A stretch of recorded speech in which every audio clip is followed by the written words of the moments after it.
Mary, Queen of Scots' husband, Lord Darnley, was brutally assassinated with a letter opener in his own bed. In the midst of Scotland's tumultuous 16th century, a tangled web of royal intrigue and bloody power struggles unfolded. At its center stood Mary, Queen of Scots, the young and ambitious monarch whose fate would become forever entwined with that of her first husband, Lord Darnley. The year was 1565, and the Scottish court was abuzz with whispers of rebellion and treachery.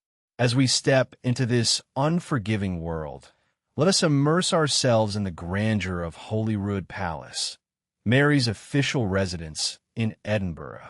The imposing structure, with its towering spires and intricately carved stone facades, stood as a testament to Scotland's rich history and the monarch's own status as a powerful leader.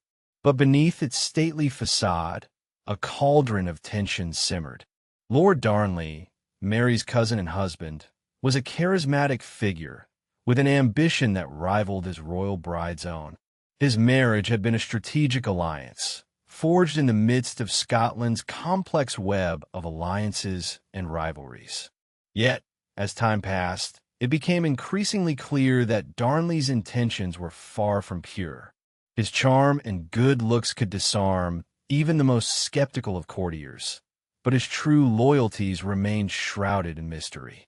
Darnley's days at Holyrood Palace were often marked by lavish feasts and grandiose displays of wealth, which only served to further inflame tensions within the royal household.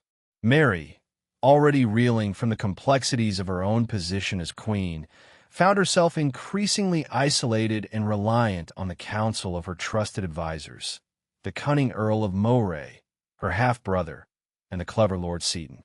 It was during one such lavish dinner party, held in honor of Darnley's 22nd birthday, that a spark of discord was ignited. The tension between Mary and Darnley had long been palpable, but on this particular evening, it boiled over into open conflict. Moray, ever the pragmatist, sensed an opportunity to manipulate the situation to his advantage and quietly began to whisper doubts about Darnley's loyalty in Mary's ear. As the night wore on, the air grew thick with unease. Darnley, sensing the undercurrents of tension, became increasingly agitated, his temper flaring like a stormy sea. The evening ended in acrimony, with Darnley retreating to his chambers, where he would spend the remainder of the night pacing and plotting. And then, in the dead of night, disaster struck. A devastating explosion ripped through the palace, leaving destruction and chaos in its wake. The once tranquil halls of Holyrood Palace were now ablaze, with flames licking at the very foundations of the building. In the midst of this maelstrom, a figure lay battered and broken, his life slipping away from him like sand between fingers. Lord Darnley was gone, leaving behind a trail of questions, speculation, and suspicion that would haunt Mary, Queen of Scots, for years to come. As the full extent of the tragedy became clear, one chilling truth emerged. In this tangled web of royal intrigue, nothing was as it seemed, and the line between loyalty and treachery had been forever blurred. As we pause here, at the threshold of this dark and foreboding tale, a haunting question lingers in our minds.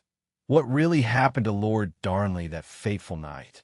Was he the victim of a premeditated assassination, or did his own hand play a part in his tragic demise? The truth remains shrouded in mystery, waiting to be unraveled like a thread from a tattered tapestry. The fate of Lord Darnley, Mary, Queen of Scots' first husband, had long been a mystery to historians and the public alike. The brutal murder that befell him on February 10th, 1567, sent shockwaves throughout Scotland, but it wasn't until after his death that the full extent of the intrigue surrounding their tumultuous marriage began to unravel. As Darnley's body was discovered in Kirk O'Field, Edinburgh, the suspicion fell squarely upon Mary's Scottish loyalists. The Earl of Bothwell, a man with a checkered past and rumored ties to the very same Catholics who had once supported Mary, was the prime suspect. However, it wasn't until days later that Mary herself would make a shocking confession. She claimed to have been at home in Edinburgh Castle on the night of Darnley's murder. The revelation sent ripples through the royal court, with some questioning Mary's integrity and others pointing out potential motives for Bothwell's involvement. But what really seemed to seal Bothwell's fate was his hasty departure from Scotland shortly after Darnley's death. Many believed he had fled the country in haste, leaving behind a trail of suspicion that would forever taint his name. Yet, as it often does with secrets and lies, new information emerged, threatening to upend everything thought to be known about Lord Darnley's tragic demise. A group of trusted servants from Edinburgh Castle came forward claiming they had overheard Mary discussing the murder in a fervent conversation just days before her supposed alibi. This fresh twist threw Bothwell's guilt, and indeed Mary's involvement, into question, leaving many with more questions than answers.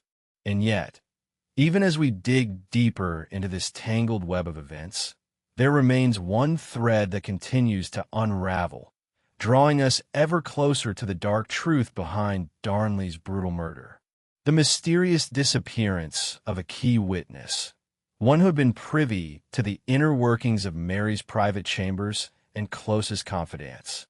It was said that John Bellenden, the Scottish diplomat and close friend of Bothwell, had vanished under enigmatic circumstances, leaving behind only whispers of his final days. His sudden departure from court raised eyebrows. Many wondered if he had been silenced to prevent him from revealing what really happened on the fateful night. But what happened next changed everything, and what we found will shock you. The plot thickened around Lord Darnley like a shroud of suspicion. His marriage to Mary, Queen of Scots, had been a tumultuous one, marked by jealousy and resentment from the moment they exchanged vows. The Scottish nobles viewed Darnley's union with the Queen as an insult, seeing it as a deliberate attempt to undermine her authority and secure her claim to the throne. As tensions between Darnley and Mary continued to escalate, whispers began to circulate about Darnley's alleged infidelities. It was said that he'd become embroiled in a romantic affair with one of his ladies-in-waiting, a young woman named Margaret Douglas. This development sent shockwaves through the royal court, with many believing that Mary's wrath would be the ultimate price to pay for her husband's transgressions. However, it was not just Darnley's personal life that was under scrutiny. His involvement in a plot to assassinate Mary herself had come to light. It was alleged that Darnley had conspired with a group of Scottish nobles who were opposed to the Queen's authority and resented her Catholic heritage. The plot, known as the Ridolfi Plot, aimed to replace Mary with her cousin, Elizabeth of Valois. The Ridolfi Plot was a direct challenge to Mary's power, and it seemed that Darnley had been the catalyst for its execution. Mary saw this as a betrayal of the highest order, and her anger boiled over as she confronted her husband about his involvement in the plot. The conversation that took place on March 6, 1567, would forever be etched in history as one of the most pivotal moments of Mary's reign. According to eyewitness accounts, Mary berated Darnley, accusing him of treason and threatening to strip him of his title and privileges. But it was not just Darnley who faced the brunt of Mary's ire. He also had to contend with her increasing paranoia and suspicion. She became convinced that Darnley was plotting against her, even going so far as to have him arrested on trumped-up charges. The stakes were raised when Darnley went into hiding in Kirk O'Field, a neighborhood in Edinburgh. Mary, determined to make an example of him, ordered the construction of a scaffold to be erected beside his lodgings. As tensions escalated, it seemed that only one outcome was possible: Darnley's execution. But fate had other plans for Lord Darnley. On February 10, 1567, just days before the planned execution, he was assassinated in Kirk O'Field by a conspirator named David Rizzio. The Scottish nobleman had been traveling with Mary to Holyrood Palace when he was struck down by a group of men, many of whom were believed to be connected to Darnley's assassination plot. The news of Darnley's murder sent shockwaves throughout the royal court, with many speculating about Mary's involvement in the plot. The rumors spread like wildfire that Mary herself had orchestrated Rizzio's death, using it as a means to cover her own tracks and eliminate any remaining opposition to her rule. And so, the tables were turned. Instead of Darnley being the target of Mary's wrath, she found herself at the center of a scandal on an epic scale. The once mighty queen was now facing allegations of complicity in Rizzio's murder, setting the stage for one of the most dramatic and tumultuous periods in Scottish history. The game had changed, and the stakes were higher than ever. Mary, Queen of Scots' reign would never be the same again. As we delve into the final hours of Lord Darnley's life, it becomes increasingly clear that his fate was sealed. On February 10th, 1567, Mary, Queen of Scots' husband was brutally assassinated in a manner both shocking and calculated. In the early morning hours, Darnley's carriages were stationed outside Kirk O'Field, a quaint Scottish church just north of Edinburgh Castle. Here, in this seemingly innocuous setting, one of Scotland's most ruthless assassins would unleash his deadly art. Thomas Howard, 4th Duke of Norfolk, stood at the helm of a conspiracy that had been months in the making. It was an intricate web of espionage and deception, born from Darnley's own infidelity and arrogance. Mary, Queen of Scots herself was complicit in her husband's downfall, as rumors of his affair with her lady-in-waiting, Elizabeth Bothwell, threatened to upend the fragile balance of power at court. That fateful morning, Darnley awoke within the palace walls, feeling secure in his role as Scotland's future king. Yet, unbeknownst to him, an assassin lurked nearby, waiting for the perfect moment to strike. It was a chilly winter's day, with snow blanketing the landscape like a shroud of white silk. The sky above seemed dark and foreboding, reflecting the turmoil brewing in Mary's heart. As Darnley exited his chambers, unaware of the danger lurking outside, an explosion rocked the ground beneath his feet.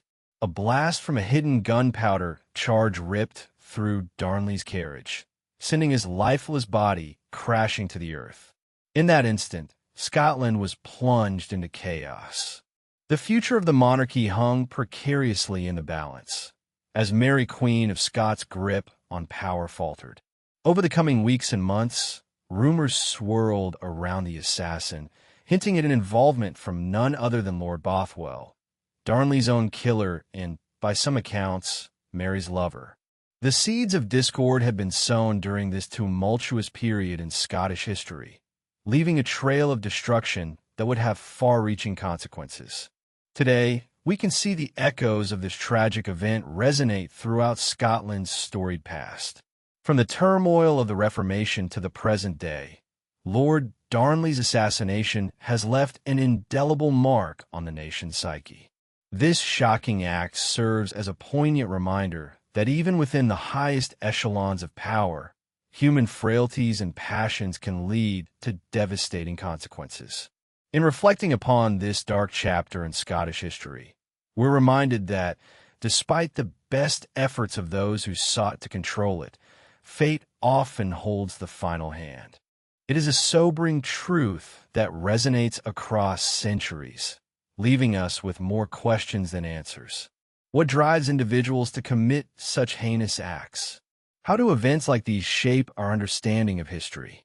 The assassination of Lord Darnley remains an enigma, forever etched in the collective memory of Scotland as a haunting reminder of human vulnerability and the fragility of power. What role did you think Mary, Queen of Scots, played in her husband's downfall? Was she aware of the plot unfolding around her?